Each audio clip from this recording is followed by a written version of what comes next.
श्रोतेहो नमस्कार. ऐसी अक्षरे रसिके या कार्यक्रमामध्ये आज आपण ऐकणार आहोत ऋषिकेश दाभोळकर यांच्या गोष्टदिंडीच्या गोष्टीचा 9वा भाग.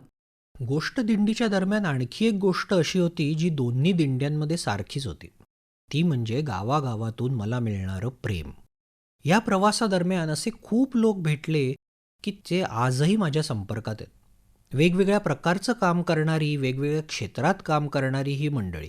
त्यातल्या काहींच्या घरी मी राहिलो. ही घरंही वेगवेगळ्या प्रकारची होती. काही लहान लहान वस्त्यांमधल्या 2 खोल्यांची घरं होती, तर काही शिक्षकांची साहित्याने भरलेली घरं होती, तर काही त्या गावच्या सरपंचांची लहानशी बंगलीच होती. घराचा आकार कसाही असला तरी आत मला नेहमी प्रेमच मिळालं. पुस्तकांबद्दल जिव्हाळा असणारी ही सगळी लोकं होती. त्यांच्या घरांमध्ये पुस्तकं तर होतीच, पण आपापल्या गावांमध्ये पुस्तकं मुलांपर्यंत पोचावीत, मुलांना पुस्तकांबद्दल प्रेम वाटावं, मुलांनी पुस्तकं वाचावीत यासाठी वेगवेगळ्या मार्गाने धडपडणारी ही सगळी मंडळी होती. ज्यांच्याकडे राहणार होतो त्यांनी तर भरभरून दिलंच, पण जाता येता रस्त्यात किती लोकांनी चौकशी केली. जेवलात न, खाल्लत न, असं तर कित्येक अनोळखी लोकांनी समोर येताच विचारलं. मुलांना तर या चालण्याचं फारच कुतूहल असायचं. गोष्ट झाल्यावर दरवेळा किमान 1-2 मुलं येऊन मला विचारायचे, दादा कुठे राहणार आहेस? तुला जर राहायला कुठे मिळालं नाही ना तर आमच्याकडे ये. माझ्या घरात तुला नक्की राहायला देईन. खरं तर मी कोणीच नव्हतो. ना त्यांच्या ओळखीचा, ना त्यांच्या गावातल्या कुणाच्या ओळखीचा. असाच एक फिरत फिरत त्यांच्या गावात येऊन पोचलेला एक माणूस. हा आपला भारत पायी फिरल्याशिवाय लक्षात यायचा नाही हे मी म्हणतो ते या कारणाने. एका वस्तीमध्ये गोष्टी सांगणाऱ्या दादाच्या घरी मी एका रात्री राहणार होतो. घर 2 खोल्यांचंच होतं. बाथरूमही घराबाहेर. संध्याकाळ झाल्यावर लक्षात आलं की घरात अगदी मोजके दिवे आहेत. अगदी संडास बाथरूममध्ये सुद्धा दिवा नाहीये. एक दिवा आहे स्वयंपाकघरात आणि दुसरा लेकराच्या अभ्यासाच्या टेबलवर. पोटापाण्याच्या सोयीच्या खालोखाल आपल्या मुलांच्या शिक्षणासाठी त्या आईबापांनी सोय केली होती. बाकी घर अंधारात ठेवून. पहिल्या गोष्टदिंडीत आणखी एक गाव मला लागलं होतं.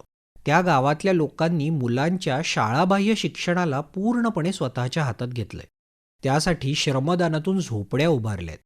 तिथे खेळ आणि वाचन यावर त्या गावकऱ्यांनी फोकस्ड काम केलंय. त्यासाठी बाहेरून कित्येक ते पाहुणे बोलवतात आणि ते पाहुणे मुलांसोबत काम करतात. त्या मुलांनी कोणती पुस्तकं वाचावीत याबद्दल त्या गावकऱ्यांची खूपच छान चर्चा होऊ शकली. त्या गावी मुक्काम नसल्याने मी फार वेळ थांबू शकलो नाही, पण जितका वेळ तिथे होतो तितक्या वेळात त्या गावकऱ्यांनी मुलांसाठी घेतलेले कष्ट बघून त्यांच्या कामाचं फारच कौतुक वाटलं. आणखी एक फरक नोंदवणं आवश्यक आहे, तो म्हणजे हायवे लगतची गावं आणि हायवेपासून दूर असलेली गावं.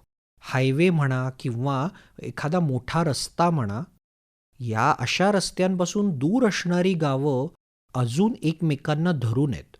त्या गावकऱ्यांमध्ये एकोपा आहे असं मला जाणवलं. आपल्या मुलांसाठी मिळून काहीतरी करण्याची इच्छा त्या गावकऱ्यांमध्ये होती.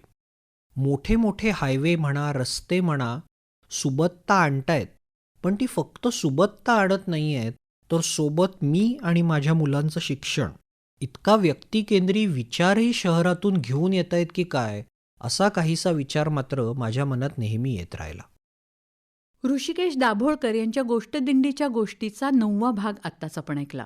या कार्यक्रमाला निर्मिती सहाय्य केलं होतं रोहिणी पाटील यांनी आणि सादरकर्त्या होत्या ज्योत्स्ना केतकर.